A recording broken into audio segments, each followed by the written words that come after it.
Bom dia, quinto ano, sejam bem-vindos à nossa aula de história de hoje. Infelizmente, na semana passada deu problema na nossa aula, ela acabou não sendo postada na plataforma, então eu tô gravando ela de novo e diz respeito ao nosso capítulo 6 do módulo 3, tá? O capítulo 6 vai ser o capítulo para a nossa prova.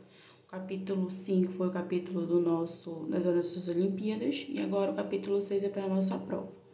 Então, nós vamos falar sobre a modernização do Brasil. Lá nos anos 1900, início dos anos 1900, 1901, 1910, 1920, o Brasil começou a se modernizar. Essa foto aqui, ela representa muito bem a modernização do nosso país. Tá? Aqui nós vamos ver muitas coisas que para a época eram consideradas bastante modernas, como por exemplo, os carros nas ruas, os bondinhos, a própria energia elétrica também era algo que era novidade para a época, tá?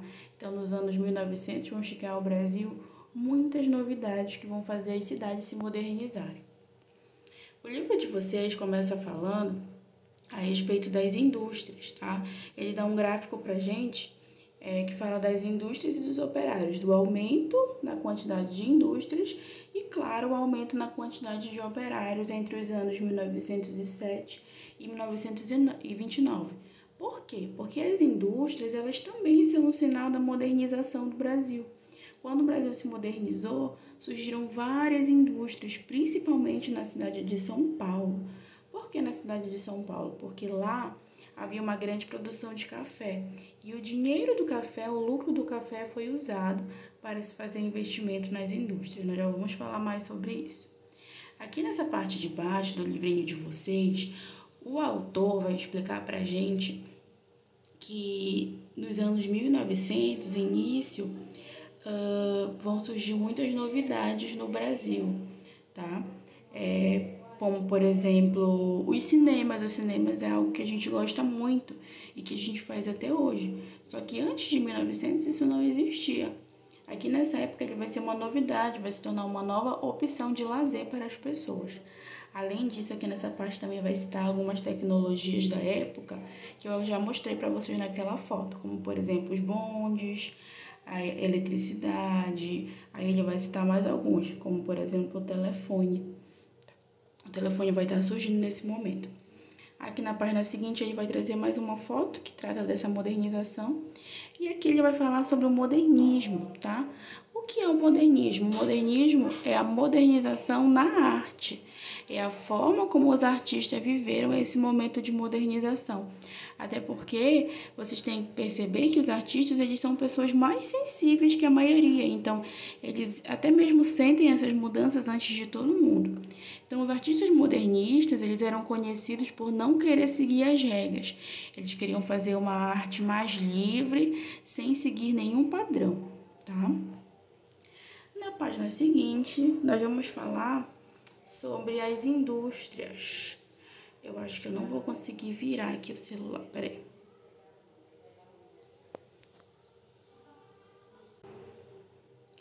Aqui nessa parte, o livro de vocês vai falar sobre as indústrias, ó. Essa foto aqui é muito importante que a gente entenda ela, porque ela mostra crianças trabalhando nas fábricas. Então, a vida nas fábricas, logo no surgimento delas, era muito difícil, porque as pessoas trabalhavam 14 horas por dia em ambientes sem higiene, sem ventilação, sem iluminação. As crianças eram exploradas, trabalhavam muito, então era uma vida muito difícil, tá? Por isso que os operários, eles vão se revoltar contra essa situação, ó. Nessa página aqui, fala sobre a união dos operários em busca de seus direitos. Então, ó, os operários vão se unir principalmente para conseguir essas coisas que eu grifei aqui nessa parte do livro de vocês, que vocês também podem grifar aí em casa, ó.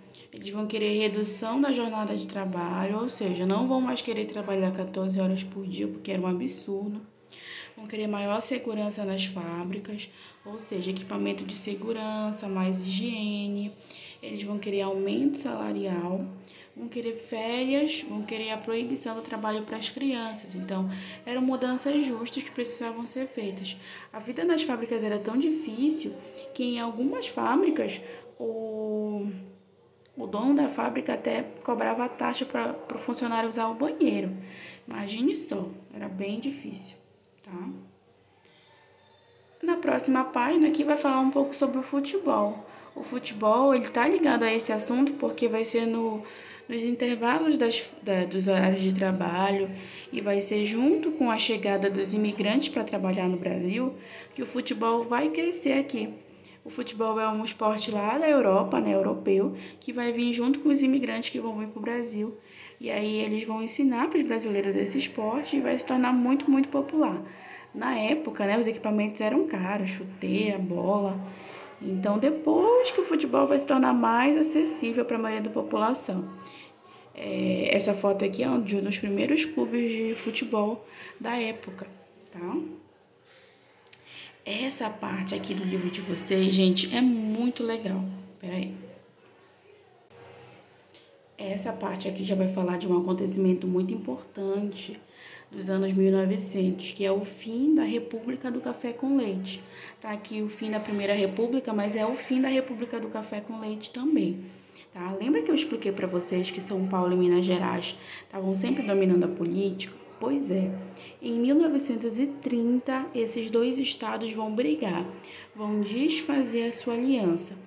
Tudo porque os paulistas, eles decidiram não apoiar o candidato indicado por Minas Gerais.